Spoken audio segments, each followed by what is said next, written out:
1 বছর আগের আজকের দিনটার কথা মনে আছে? আকাশটা ঠিক এমনই মেঘলা ছিল। অঝোর ধারায় নামছিল বৃষ্টি। আমরা অনেকেই বৃষ্টি দেখলে ঘরের এক কোণে চুপচাপ বসে থাকি, জানালার ওপাশে তাকিয়ে স্মৃতির পাতায় ডুব দেই। কিন্তু কখনো কি ভেবে দেখেছেন, এই যে ওপর থেকে নেমে আসা অগণিত জলের ফোঁটা, এরা আমাদের কি শেখায়? বৃষ্টি কেবল আবহাওয়ার পরিবর্তন নয়, প্রকৃতি প্রতি বছর আমাদের মনে করিয়ে দেয় ঝরে পড়ার গান। গাছপালার গায়ে জমে থাকা ধুলোবালিগুলো ধুয়ে মুছে পরিষ্কার করার নামই বৃষ্টি। আমাদের জীবনটাও তো ঠিক এই বৃষ্টির মতোই। কখনো কখনো দুঃখ, ক্লান্তি আর হতাশা আমাদের জীবনে মেঘের মতো ঘিরে ধরে।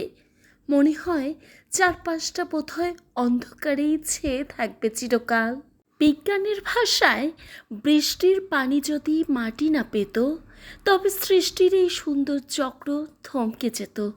ঠিক তেমনই আমাদের জীবনের প্রতিটি কঠিন সময়, প্রতিটি ঝড়ো হাওয়া কিংবা চোখের জলও অকারণ নয়। যে কষ্টটা আপনি 1 বছর আগে পেয়েছিলেন, খেয়াল করে দেখুন তো, আজ কি সেটা আগের মতোই তীব্র, নাকি সেই ঝড়টা আপনাকে ভেতর থেকে আরও একটু শক্ত করেছে? প্রকৃতির নিয়ম হলো, কোনো কিছুই চিরস্থায়ী নয়। মেঘ কখনো এক জায়গায় থমকে থাকে না, তাকে ভাসতেই হয়। আপনার জীবনের খারাপ সময়গুলোও কিন্তু স্থবির নয়, তারা এসেছে আপনাকে নতুন করে গড়ে তুলতে, আপনার মধ্যকার জমে থাকা ব্যর্থতার ধুলো ধুয়ে দিতে। থমকে যাওয়া মানে শেষ নয়, বরং নিজেকে নতুন করে চেনার একটা সুযোগ।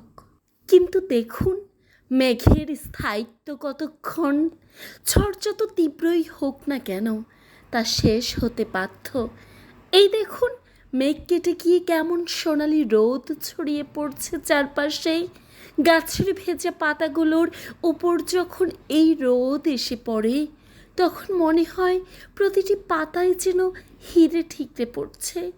এই যে রোদের উত্তাপ, এই যে আলোর ফাটল, এটাই তো জীবনের আসল সৌন্দর্য।